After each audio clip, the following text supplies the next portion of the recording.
Greetings, people. Thunder here. Well, I just said I might not do another video, and here I'm doing one the next day, so. But I was thinking about my previous video, and I was talking about the 60s, and I started thinking about might be a good idea to leave some information or to relay some information about that time period, because I think that basically they're going to erase that time period, or they're going to play it down, or actually you don't really hear too much about the 60s anymore and the movements that went on then. And there was a lot of activism and freedom, and you can't have freedom without activism, okay? You can't be free, you can't be a free spirit unless you are active in that regard, okay? And people in that era, okay, my time period of growing up, okay, were very active, and it was a very spiritual thing. It was like a universal spiritual vibe, okay, that the baby boomers and you young ones and people in generations that followed mine should be paying close attention to what I'm saying here, because this might be lost forever, but who knows, maybe this video will be archived into the future somehow, and somebody 120 years from now will be looking at this thing going, wow, that was really a time. And it was. The people of that era, the baby boomers, the ones that were enlightened, changed the world. And like I say, it was a spirit. It was an all-pervading spirit. And my take on it, being from native descent, is that spirit could have been very well orchestrated by ancestral spirits of the indigenous people of this land, because everybody seemed to be wearing beards and had beards too, beads and headbands and long hair and moccasins. And that was just a heavy-duty spirit. There were a lot of medicine men that were coming out and talking at that time, like Rolling Thunder. But anyway, people that were raised in the era of, let's say, the threat of the nuclear annihilation. Like when we were kids, they would actually blow air raid sirens. See, I was born in '46. They would blow air raid sirens. They actually had them on street corners back then, and they would ring bells in schools, and you would dive under the desk, okay, and cover your head, duck and cover. Well, little did anybody know that was useless. Because if a nuke came in, you would just be vaporized. Like the U.S. vaporized the people at Nagasaki and Hiroshima, okay? So that's how we grew up. And yes, I said that the 50s and all that, and the time I grew up, was heaven compared to now, which just goes to show you how bad now is, if we were going through that then. But it was simpler. And it was more free, okay? Even though we were raised in the climate of being threatened with nuclear annihilation. So we were basically, as kids, we were raised with the threat of death or imminent death directly in our faces. And so that's why we grew up to be activists, to say, hey, we want a better world than this. We want to live better. We want things changed. We don't want war. We want peace. We want love. And the theme was peace and love. And everybody used to do the V for victory or the peace sign back then in the 60s. And we were definitely activists, okay? And now see, this is where everybody is dropping the ball now, okay? We went out, we banded together, we had parties, we talked, yeah, we smoked pot. There was a lot of hippies, what they call hippies. Hip people is what that refers to, people that are aware. And we would talk about what we needed to do, and we would talk about the draft because they were invading our private lives. And when you're in a draft situation, your life's not your own. You could end up in Vietnam or dead or in jail from the government, okay? And so we did things like we burnt our draft cards. We marched in the streets with signs yelling, "Hell no, we won't go." We did all kinds of things. We were involved in the civil rights movement, equality for all people. There was no racism amongst what they called the hippies or the flower children or that movement. There wasn't any racism. Everybody embraced each other. The music embraced everybody. The music drove us to embrace everybody. I was a musician then. Now, we were brutalized. I personally, okay, let me put a disclaimer here saying that I don't have a record of any type. It's been totally expunged. Nothing was ever that serious except at one time you could have ended up doing life for possessing marijuana, okay? And I did some time, okay? I got busted and did 6 months in jail, okay? And it was a mass bust, okay, where they came in and just infiltrated, and you know, you could have somebody that had long hair and shades and beads, and oops, they're a narc. Okay, they're with the narcotics people. But that was a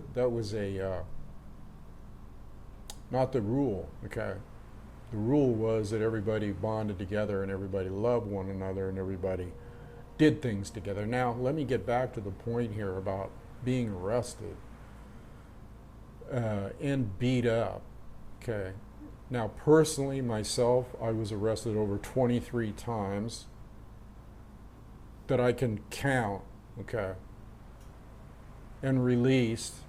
And during those arrests, I was beaten, okay. I would call it torture. I was dragged from one cell to another by my long hair, which I had back then too, of course. I was thrown in cells with nothing in them but a cold floor, thrown in there naked, and ended up getting sick and having to be taken to the hospital. Just all kinds of things that I went through as an activist, as a spiritual warrior, as a warrior, okay, on another level. And a lot of times we'd all get thrown in jail together. We might all be in a car or get stopped. I can remember one time we got stopped and they pulled us all out of the car, found a little tiny butt of a marijuana cigarette, a roach they call it, and they stuck us.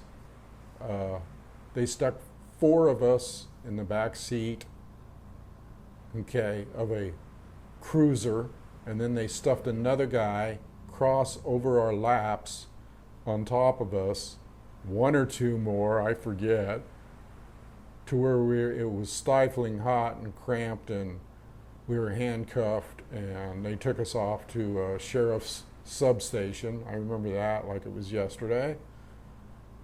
And these things happen over and over, and I'm just scratching the surface here. I can remember another time I was doing a sit-in with a black friend at a restaurant, and the southern manager from the South didn't like the fact that the black man and I were sitting at the same table, and we were spending too much time in there, and he told us to leave, and we had every right to stay, and we stayed, and next thing you know, they're dragging us off, okay, to the hooskow. So there we go again. I mean, I'm telling you, there's more times, I can't even remember the times and the incidents. There's so many.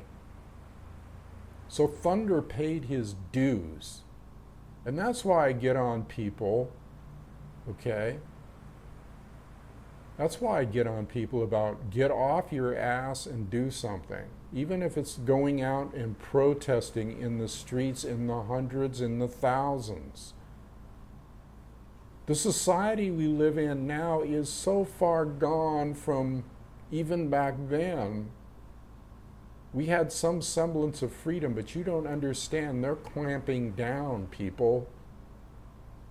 They're clamping down, so you better take this to heart. Take it from somebody that has been through activism and obtained freedom. Hell, we changed the world. We stopped the Vietnam War. And people died doing it. Okay? And I'm not even going to mention all the veterans that I had as friends that came back that I knew before they went to Vietnam, and then I knew when they came back, and they were messed up, man. Some of them crippled mentally. We learned what war did back then, and people, that's all they're doing now, is making war. War, killing, turning people against one another, clamping down on your rights, whatever rights you had left with the Constitution, the Bill of Rights, the Fourth Amendment, the Second Amendment, everything. I mean, it was bad back then, but it's 10 times worse now. And everybody's just sitting around here, this younger generation, and generations that even followed the boomers, every generation since then. Oh yeah, I've seen a few people that kind of reminded me of the hippie movement and kind of had that spirit. Maybe it rubbed off on them somehow through birth or whatever. But they never took it to the extreme or to the point that we did. They never got out in the street. They never marched. They never did sit-ins. They never got arrested a bunch of times. They never laid their life on the line. And then I remember Wounded Knee. I remember that very week. And I was supposed to go to Wounded Knee, and I missed the ride that I was supposed to get. Good thing I did, because the car broke down anyway, and I don't even think they made it, but maybe Great Spirit was watching out for me on that one. I could have got killed on that one. Just going in there was dangerous. But I remember it, and I supported it, and everybody supported it, and it was like, yeah, you know. So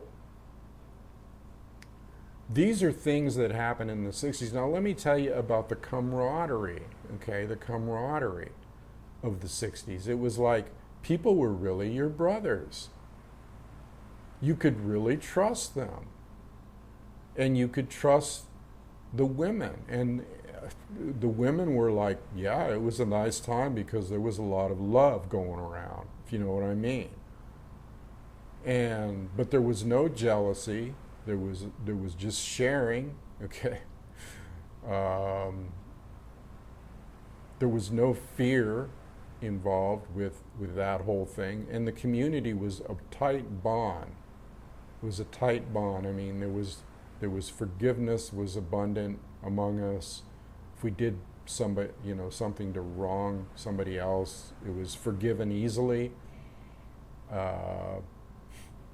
Just have a little party, And people were truly arm in arm. We would walk in the parks at love-ins, or we would go down the street arm in arm with holding our signs and chanting and demonstrating in the face of. And I was in a city where the cops were not nice. They were brutal. I mean, yeah, I know cops shoot people now, and it probably would be worse, but they were brutal back then. They did not like us at all, okay?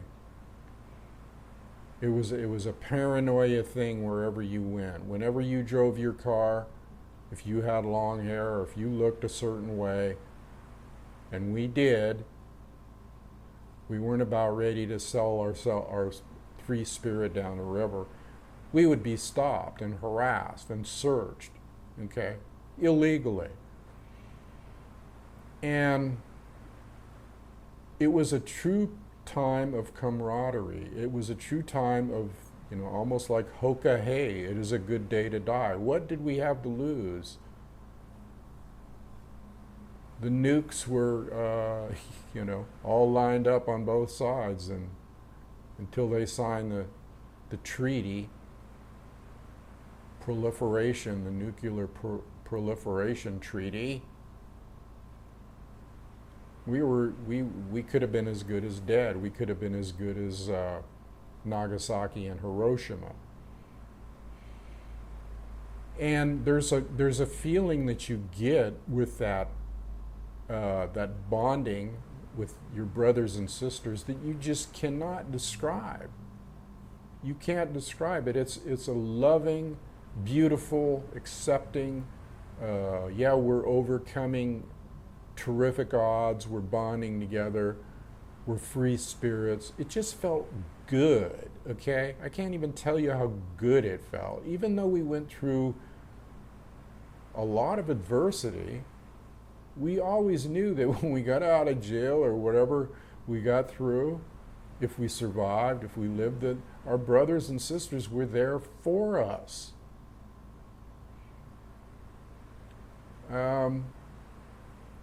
So this is what it means to be an activist. This is what it means to put your butt on the line, put your ass on the line for freedom, and not just stand around diddling. Of course, we didn't have iPods back then. Back then, that would have seemed like Buck Rogers or something. We wouldn't have trusted that either. Now all young people want to do is, I don't know what they want to do. What do they want to do? What do they want to do?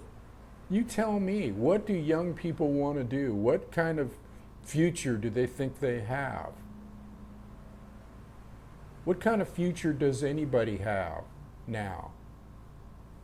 Is it just all, me, and is it a thing where, pursuit of the dollar, which is just, man, I can't tell you how bad things are now compared to then and compared to the 50s. I mean, and we thought it was bad back then.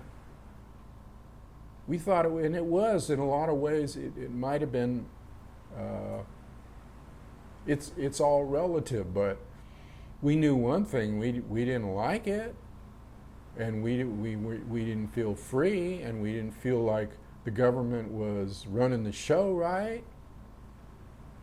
And we did something about it. And yes, people did get killed. Kent State, students got killed there.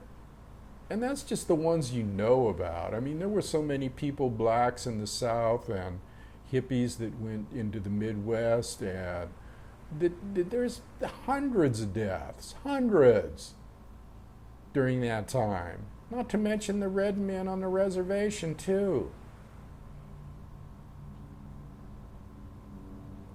So that's why I get upset with people in general, people in the council, people in general, that just sit around and don't do anything. I remember what it was like to do something, not just sit around thinking that everything's going to be hunky-dory and turn out okay. It's way beyond okay now. And you need to get that 60s mindset, that activist mind. Act as if you're free. Duh. Act as if you're free, because you are. And it's never going to manifest. It might be too late. People have let this thing go too far. I don't understand. We had some cojones, okay? We had some balls, okay, back then. And we followed through with it. We weren't a bunch of wimps, okay? We followed through and we did what we had to do. And we spoke our mind and we sang our songs, our freedom songs. I mean, there was Joan Baez, Bob Dylan, everybody was in this movement, baby. And if you weren't in the movement, you were a square, you were plastic, you weren't hip. So today, everybody is a square, everybody is plastic, everybody is dumbed down. Oh man, we were aware. We took awareness drugs. Are you kidding me? Most people think, oh yeah, they were just a bunch of stone. No. We were thinkers. And we were driven by thinkers. We were driven by Huxley and Orwell and people that were speaking our mind, our language. You ought to make what I'm saying your language now, before it's too late. You could change the world. People could change the world. If you formed a movement and, okay, so let's start with protesting like the 60s. Let's start with thousands of people being in the streets going, nope, we're not going to take it anymore. This isn't the agenda. Okay? Now, if it leads to insurrection, or if it leads to, and we were ready for that too back then, if it need be. It was more of a Gandhi type movement, but see, today it's brutal. And you can tell that just by what they did with the Occupy movement, spraying pepper spray in people's faces like 3 inches away, students and stuff, arresting people, brutalizing people. It's the real animal farm. It's the pigs. Okay, they're at it again. And this time, you know, they're like they're on steroids. They're militarized. They got the body armor. They got all the military gear. They got all the weapons. They got sonic weapons. They got water weapons. They got real weapons. And the cops are just killing people left and freaking right. You see it every day. People getting stopped. People getting disappeared when they get to jail. People getting shot. Old ladies, old men, young men, kids. It's totally out of hand now. Can't you see that? What is it going to take for you to see it? For them to come to your door and put a bullet in your face? I'm spurring people on here as warriors, as spiritual warriors, to get off your ass and get out there and do something about it. Because it's better to go down with your brothers and sisters fighting and demonstrating and saying no than it is to go down like a dog in the gutter with whimpering, okay? Now, I made this video to inspire people, and that's why I'm getting fiery, and that's why I'm getting emotional. Because it just don't fly. This shit just don't fly what's happening now. And don't be so dumb that you just think that, you're going to cruise along. And was everything we did in the 60s aught for naught? Was it meaningless? No, it wasn't. It had great meaning. It changed the world. And it should have kept going. It went on for a long time, and then it started, the money issue started creeping in. Okay? And once we changed things, which we did, a lot of people just thought, well, it's changed, it's for the better, but it wasn't. And I knew it, and a lot of people knew it, and we wanted to keep going, here we are, still going. Here I am. Because it's never, never over. The quest for freedom, the quest to be a free spirit, the quest to make things right that were wrong, like the genocide of the indigenous people and what happened in the 60s, and the bombing of Japan, and just everything. It's a no-brainer, people. It's a no-brainer. You don't buy this kind of stuff. You don't allow this stuff to happen.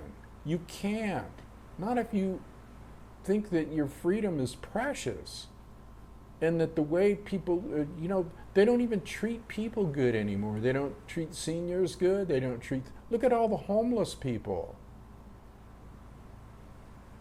What is it going to take? What is it going to take for people to go, huh? Wait a minute, this ain't right. So I guess is there any conscience anymore? Do people have a conscience? When your brother or sister says they're hurting, or they need help, or there's some kind of circumstance that they're in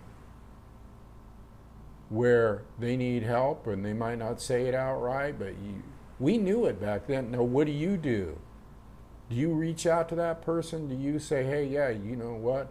I feel your pain. I'm going to help you. What can I do for you? See, that's how we were back then. What can we do for each other?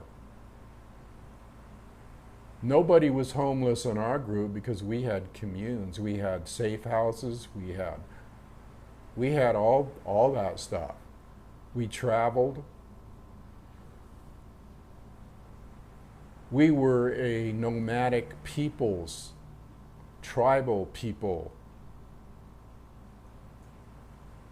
So that's kind of what I had. That was my conception in forming the Campfire Council, is to get a bit of that in there. This is not about, just blasé posting shit on videos and comments, and yeah, I mean, that's encouraging, that's all good, but people need to, and not just the council, but everybody needs to take this a step further, 2 or 3 steps further. And if you don't see where this is heading, if you don't see where this is going, you're not hip, baby. In the terminology, you're not in the groove, baby. You're not hip. Okay, you're a dipshit. You don't know your ass from a hole in the ground. You're busy with things that are meaningless. I mean, I hate to be just straightforward like this. Well, maybe I don't. Kind of feels good to be straightforward. Because there is no time left. There's no time left. There is no time left. Okay? So you should do some serious thinking about this. You should do some serious thinking about what Thunder has to say today. I bared my soul. I laid my life on the line. There's a lot of things I left out. There's a lot of things I don't need to tell you. But there's a million things that probably should be told to you. Not about my life, but just about some of the other people that I knew in my and that where are they now? They're I don't know. I don't know where they are. Are they hiding? Are they maybe they're urging people on too, but I'm still here and I'm still fighting and I'm still an activist. Think about it, people. I just had to do this video. This could be my last. I had to follow up on that because I got inspired to do it. And I hope you enjoy this video. I hope you enjoy a little bit of history.